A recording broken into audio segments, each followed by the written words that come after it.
Kabupaten Pacitan bakal memiliki alat pendeteksi gempa dan tsunami sesuai standar yang dimiliki negara Jepang. Hal itu mengingat Kabupaten Pacitan memiliki letak geografis di pesisir selatan Jawa, sehingga menjadikan daerah ini rawan terjadinya bencana alam. Kabupaten Pacitan yang memiliki letak geografis di pesisir selatan Jawa menjadikan daerah ini rawan terjadinya bencana alam, terutama potensi gempa bumi dan tsunami. Upaya peningkatan kesiapsiagaan pun terus dilakukan, baik ke warga maupun menambah sarana peringatan dini. Kepala Pelaksana Badan Penanggulangan Daerah Kabupaten Pacitan, Erwin Andriatmoko mengungkapkan, sebagai upaya antisipasi yang dilakukan oleh pemerintah daerah melalui BNPB dan BMKG, yakni peralatan pemantauan yang berada di Pusdalop nantinya akan diperbarui.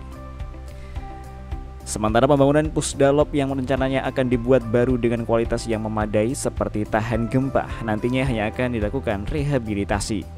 Sedangkan anggarannya dialihkan untuk mengoptimalkan peralatan pendeteksi tsunami sesuai dengan standar yang dimiliki oleh negara Jepang. Untuk pengerjaan awal, Erwin mengamini akan dilakukan pasca pemilu 2024, yakni sekitar bulan Maret mendatang, termasuk penambahan 6 alat Early Warning System atau EWS di sepanjang daerah yang rawan terdampak bencana tsunami. Bahwa bencana di Indonesia itu 6 kali lipat lebih tinggi dibanding 10 tahun yang lalu. Atas dasar itu memang perlu kewaspadaan, khususnya di beberapa wilayah di pesisir selatan termasuk Pacitan. Antisipasi dari pemerintah melalui BNPB dan BMKG akhirnya di Pacitan untuk alat pemantauannya yang di Pusdalop itu kan dari sisi peralatan, dari sisi bangunan kan akan diperbarui. Termasuk kalau kemarin kita mengacu kepada BNPB, rencana awal itu kan akan dibuatkan bangunan Pusdalop yang baru, yang bangunannya tahan gempa dan sebagainya.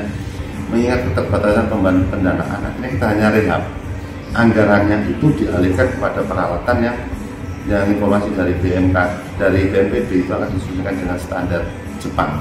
Makanya kenapa program ini mundur 1 tahun, harusnya tahun kemarin sudah, baru dimulai di tahun ini karena ada beberapa peralatan yang dipesan khusus dari Jepang baru jadi di akhir tahun. Akhirnya baru akan terrealisasi di tahun depan. Untuk aset bangunan dan sebagainya kemarin sudah dihitung, rencana untuk mulai pengerjaan awal itu di pasca pemilu di bulan Maret.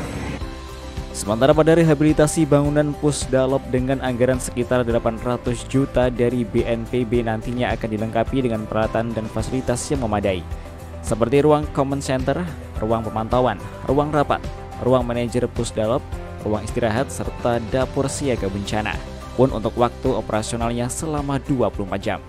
Edwin Aji, JTV, Pacitan.